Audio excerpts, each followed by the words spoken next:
2006 Cristiano Ronaldo ने अपनी पहले वर्ल्ड कप के बाद आंसू बहाए थे और आज 20 साल बाद 2026 अपने लास्ट वर्ल्ड कप के बाद भी उनकी आंखों में वही आंसू थे। बस बीच के 20 सालों में फुटबॉल बदल गया, दुनिया बदल गई, लेकिन एक चीज कभी नहीं बदली, रोनाल्डो की वर्ल्ड कप जीतने का सपना। लेकिन आज वो सपना भी खत्म हो गया। मलेरिया के एक छोटे से आइलैंड से निकला हुआ एक लड़का, 6 FIFA world cups, hundreds of matches, हजारों यादें और हर वर्ल्ड कप में सिर्फ एक ही उम्मीद, शायद इस बार। लेकिन फुटबॉल हर लेजेंड को फेयरी टेल एंडिंग नहीं देती। शायद इस कहानी का सबसे पेनफुल पार्ट ये है, क्रिस्टियानो रोनाल्डो का वर्ल्ड कप चैप्टर स्पेन के अगेंस्ट ही खत्म हुआ। ये सिर्फ दो टीम्स के राइवलरी नहीं है, ये है द आइबेरियन डर्बी, 100 साल से भी ज्यादा पुरानी, जहां इमोशंस कभी कम नहीं होते। हिस्ट्री देखो तो स्पेन का अपर हैंड अक्सर रहता है। 2010 के वर्ल्ड कप में भी स्पेन ने पोर्तुगल को एलिमिनेट किया था और उसी साल वर्ल्ड कप भी जीता। फिर आया 2018, जहां क्रिस्टियानो रोनाल्डो ने फुटबॉल हिस्ट्री के ग्रेटेस्ट वर्ल्ड कप परफॉर्मेंस में से एक दिया, हैट्रिक, और वो आइकॉनिक फ्री किक याद करो। और आज 2026 में फुटबॉल ने फिर से वही राइवलरी सामने ला दी और इस बार भी कहानी की एंडिंग रोनाल्डो के फेवर में नहीं था।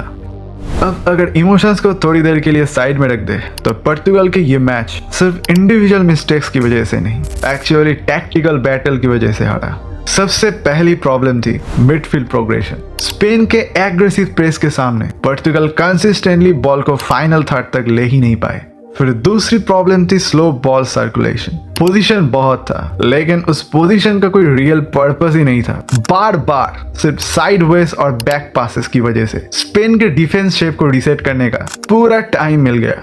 फिर तीसरी प्रॉब्लम थी फाइनल थर्ड एग्जीक्यूशन। हम सब जानते हैं भाई, रोनाल्डो को क्वालिटी सर्विस ऑलमोस्ट मिली ही नहीं, ना कोई एक्यूरेट क्रॉसेस, ना कोई डेंजरस थ्रू बॉल्स, और सपोर्ट रनर्स भी बहुत ही लेट आ रहे थे भाई। और सबसे बड़ी बात, पोर्तुगल के अटैक्स में वर्टिकलिटी मिसिंग थी भाई। जब तक पोर्तुगल अटैक बिल्ड करता, स्पेन ऑलरेडी अपनी डिफेंसिव लाइन ऑर्गेनाइज कर चुका होता, और इसी वजह से पोर्तुगल इंडिविजुअल क्वालिटी से नहीं, टैक्टिकल अप्रोच से ही मैच हार गया। अब सबसे बड़ा सवाल, क्रिस्टियानो रोनाल्डो तो चले गए, लेकिन इसके बाद अब पोर्तुगल का क्या होगा? वितिन्हा, जोआओ नेवेस, नुनो मेंडेस, राफाएल लियाओ, डियोगो कोस्टा, एक से बढ़कर एक टैलेंट है। लेकिन सच ये भी है, क्रिस्टियानो रोनाल्डो के रिप्लेसमेंट कभी नहीं हो सकती। वर्ल्ड कप के ट्रॉफी शायद उनके हाथ में कभी नहीं आई, लेकिन फुटबॉल की हिस्ट्री में क्रिस्टियानो रोनाल्डो का नाम will always remain